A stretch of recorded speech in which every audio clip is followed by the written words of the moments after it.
কংগ্ৰেছত পৰিৱৰ্তন প্ৰথম তালিকাতেই 18 নতুন মুখ যোৰহাটত যুঁজত নামিব গৌৰৱ গগৈ নতুন মুখৰ প্ৰাৰ্থীৰে কংগ্ৰেছৰ চমক বিজেপিতকৈ পূৰ্বে তালিকা প্ৰকাশ কংগ্ৰেছৰ কোন নতুন মুখে পালে প্ৰাৰ্থিত্ব নমস্কাৰ নিউজ অন নৰ্থ ইষ্টৰ আজিৰ প্ৰতিবেদনলৈ আপোনাক স্বাগতম আপুনি চাই আছে দেশৰ এটা অগ্ৰণী নিৰ্ভীক নিৰপেক্ষ আৰু বহুভাষিক channel news on north east যদি আপুনি এতিয়াও আমাৰ এই ভিডিঅ'সমূহ চোৱা নাই লাইক কৰা নাই সাবস্ক্ৰাইব কৰা নাই তেন্তে সোনকালে কৰক কাৰণ এই চেনেলটো গদি মিডিয়া নহয় যাক ক্ষমতাৰ জোৰেৰে সঁচা কথা কোৱাৰ ক্ষেত্ৰত দমন কৰিব পাৰি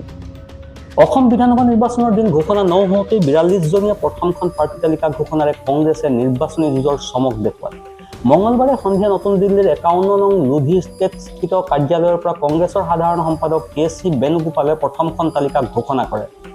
কংগ্ৰেছৰ প্ৰাৰ্থী বাছনি সমিতিৰ অধ্যক্ষা প্ৰিয়ংকা গান্ধীৰ এই প্ৰথমখন তালিকাৰে কংগ্ৰেছৰ কেন্দ্ৰীয় নিৰ্বাচনী সমিতিয়ে দিলে কেইবাটাও গুৰুত্বপূৰ্ণ চমক প্ৰথমটো চমকেই হ'ল অসম প্ৰদেশ কংগ্ৰেছৰ সভাপতি গৌৰৱ গগৈ সংসদীয় ৰাজনীতিৰ পৰা ৰাজ্যৰ ৰাজনীতিলৈ আগমন 2026ৰ নিৰ্বাচনী যুঁজখন সন্মুখৰ পৰাই নেতৃত্ব দিয়া গৌৰৱ গগৈ যোৰহাট বিধানসভা সমষ্টিৰ পৰা কংগ্ৰেছে আসন্ন বিধানসভা নিৰ্বাচনৰ বাবে প্ৰক্ষেপ কৰিছে গৌৰৱ গগৈ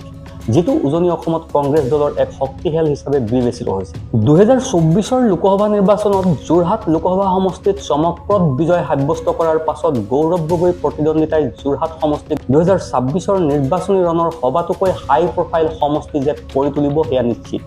নিশ্চিতভাৱে এইবাৰ নিৰ্বাচনত যোৰহাট হ'ব ৰাজ্যৰ অন্যতম উত্তেজনাপূৰ্ণ ৰণক্ষেত্ৰ আনহাতে প্ৰথমখন তালিকাত প্ৰাধান্য পাইছে নতুন যুৱমুখে ঘোষিত প্ৰথমখন তালিকাৰ 42 জনৰ ভিতৰত 18 জনেই নতুন মুখত গোৱালপাৰা পশ্চিম মাৰ্কলিন মাৰাক বঙাইগাঁও গিৰিশ বৰুৱা বৰপেটা মহানন্দ চৰকাৰ বকুচৈগাঁৱত ৰমেন সিং ৰাভা ৰহাত উৎপল বনিয়া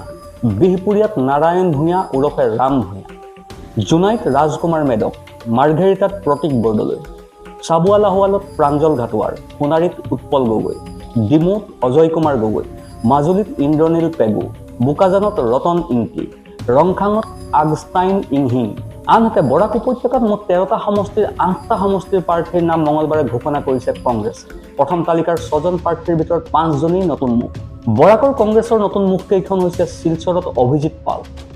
লক্ষীপুৰত ডাক্তৰ এম শান্তি কুমাৰ সিনহা বৰখলাত ডাক্তৰ অমিত তালৱাৰ উত্তৰ কৰিমগঞ্জত জাকাৰিয়া আহমেদ ৰামকৃষ্ণনগৰত সুৰুচি ৰায় আনহাতে কংগ্ৰেছ সাংসদ ৰকিবুল হুছেইনৰ পুত্ৰ তানজিল হুছেইন যুৱ প্ৰাৰ্থী হ'লেও নিৰ্বাচনী যুঁজত একেবাৰে নতুন নহয় 2024ত চামগুৰি সমষ্টিৰ পৰা উপ নিৰ্বাচনত অৱতীৰ্ণ হৈ পৰাজিত হৈছিল ৰকিবুল হুছেইনৰ পুত্ৰ তানজিল হুছেইন এইবাৰো 2026ত চামগুৰিৰ পৰা তানজিলক প্ৰাৰ্থিত্ব দিছে কংগ্ৰেছ দলে bureau report news on north east